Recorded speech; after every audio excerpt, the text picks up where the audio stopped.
Car போன மாதம் ஒரு சின்ன மைனர் ஆக்சிடெண்ட் ஆகிடுச்சு. நம்ம மேலே தப்பு இல்லை. ஸோ ஒரு லேடி வந்து இடிச்சிட்டாங்க. பார்த்தீங்களா, கொஞ்சம் லைட்டாக டேமேஜ் ஆகிடுச்சு ஒரு சைடில். ஸோ நம்ம காரை வந்து சர்வீஸ் சென்டருக்கு விட்டுட்டு பஸ்ஸில் போகலான்னு பார்த்தா புஷ்பா போகிற மாதிரி காரில் தான் வந்தேன், காரில் தான் போவேன்ற மாதிரி மண்டைக்குள்ளே ஓடிட்டு. ஏன்னா அந்தளவுக்கு ஃப்ளெக்சிபிளான பேமெண்ட் பிளான்ஸ் இருக்குது இங்கே. யூ டிரைவ்னு ஒன்று இருக்குது. அங்கங்கே எங்கேயாவது கார் இருக்கும்.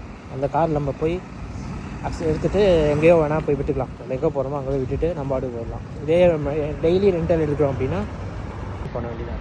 இது வந்து பர் மினிட் கூட பேமெண்ட் இருக்கிறதுனால நான் ஜஸ்ட் செக் பண்ணேன். பக்கத்துலேயே ஒரு கார் இருக்குது.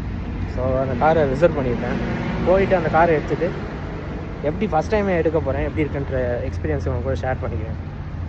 வந்துட்டோம். எனக்கு தெரிஞ்ச அந்த காரு தான் நினைக்கிறேன் யூ டிரைவ் பண்ணுது. செக் பண்ணி பார்ப்போம். இந்த கார் தான்.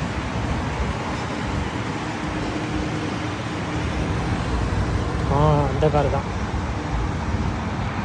You drive. ஸோ நம்ம ஆப்பில் போய் அன்லாக் பண்ணிடுவோம். கைஸ் உள்ளே வந்தாச்சு. கீ இது உள்ளே இருந்தது.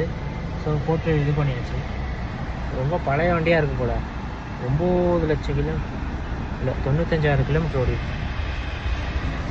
ஓகே, ஒரு ஆள் ஓட்டுறதுக்கு மூடிட்டு பஸ்லேயே போகலாம்.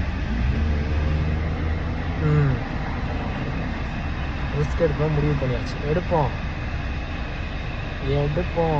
நம்ம அங்கேருந்து எடுத்துகிட்டு வந்த காரை இங்கே விட்டாச்சு. ஸோ அவ்வளோதான். இங்கே வந்து பார்க் பண்ணிட்டு அதுக்கப்புறம் நம்ம அக்கௌண்ட்டில் கவுண்ட் ஆகாது. அவ்வளோதான், முடிஞ்சிச்சு.